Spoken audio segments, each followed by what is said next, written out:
جب ہمیں پیار ہو جاتا ہے دنیا کے اندر کسی سے تو ہمیں صرف ایک جملے کی طلب ہوتی ہے دنیاوی پیار کے اندر کہ ہمارا محبوب ہمیں یہ کہے کہ میں بھی تم سے پیار کرتا ہوں.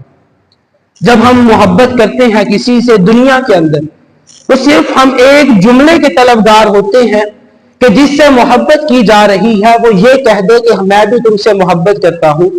اسی طرح حقیقی عبادات کے اندر بھی یہی معاملہ ہے کہ جب انسان نماز پڑھنا شروع کر دیتا ہے تو پھر بندہ یہ سوچتا ہے کہ اللہ تعالیٰ مجھ سے کہے کہ تمہاری نماز کو میں نے قبول کر لیا.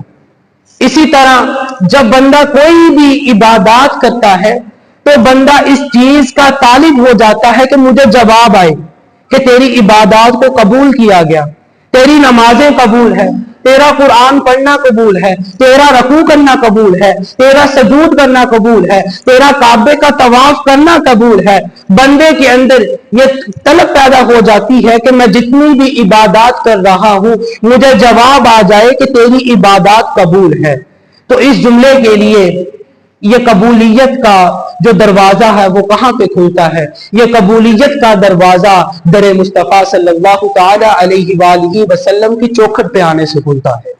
وہاں سے آ کر ہمیں پتہ چلتا ہے کہ ہماری نماز قبول ہے یا نہیں, ہمارا روزہ, ہمارے زکوٰۃ, ہماری تمام عبادات, رات کا جاگنا, سحری, جتنی بھی عبادات ہیں, تہجد ہے, وہ قبول ہے یا نہیں. جب تک حضور نبی اکرم صلی اللہ تعالی علیہ وآلہ وسلم کی محبت ہمارے دل کے اندر پیدا نہیں ہو جاتی, جب ہمارے وجود کے اندر حضور کی محبت پیدا نہیں ہو جاتی, تب تک ہمیں پتہ نہیں چلے گا کہ جو بھی عبادات کی جا رہی ہے وہ اللہ تعالیٰ کی بارگاہ میں قبول ہے یا نہیں. یہ ہمیں کیسے پتہ چلے گا؟ جب ہمارا تعلق در مصطفیٰ سے ہوتا ہوا خدا تک پہنچے گا. ہمیں اپنے دلوں کے اندر جو محبت پیدا کرنی ہے وہ حضور نبی اکرم صلی اللہ تعالی علیہ وآلہ وسلم کی محبت پیدا کرنی ہے. اور ہمارے اختیار میں ہمارا ظاہر ہے, جو ہمارا ظاہر حلیہ ہے یہ ہمارے اختیار میں ہے. تو ہمیں چاہیے کہ ہم اپنے ظاہری حلیے کو بھی صحیح کریں. ظاہری حلیے سے کیا مراد ہے؟ ہم اپنے چہروں پر داڑھی کو سجائیں, سنت مصطفیٰ ہے. ہمیں سوچنا چاہیے, خیال کرنا چاہیے بروز قیامت جب ہمارا سامنا ہمارے آقا حضرت محمد مصطفیٰ صلی اللہ تعالی علیہ وآلہ وسلم سے ہوگا, تب ہمارا کیا جواب ہوگا کہ دنیا میں رہتے ہوئے جنت کے تو طلبگار ہیں لیکن سنت مصطفیٰ صلی اللہ تعالی علیہ وآلہ وسلم کو سجانے کے لیے تیار نہیں, سنت مصطفیٰ سنت کے طریقے پر چلنے کے لیے تیار نہیں, لیکن ہم جنت کے طلبگار ہیں. ہمیں اپنی زندگی کے اندر اپنے تمام اعمال کو صحیح کرنا ہوگا.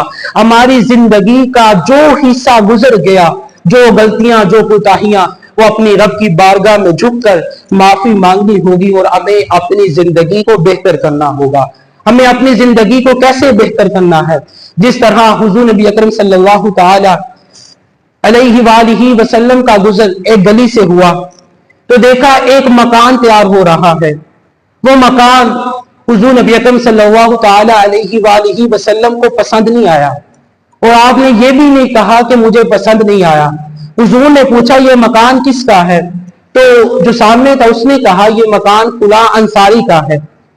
تو اس شخص نے جا کے انصاری کو بتایا کہ حضور نبی اکرم صلی اللہ تعالی علیہ وآلہ وسلم کا گزر اس گلی سے ہوا تو میرے خیال میں مجھے لگتا ہے کہ اس گھر کو حضور نے پسند نہیں کیا.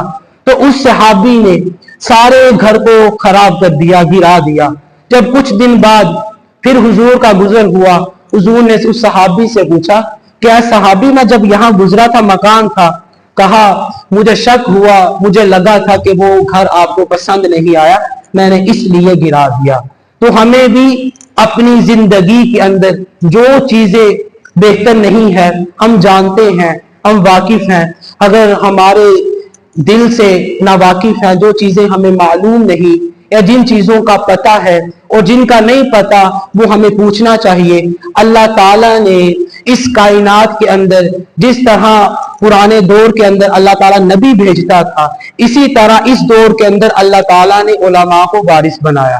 اللہ تعالیٰ نے علماء کو بھیجا اسی لیے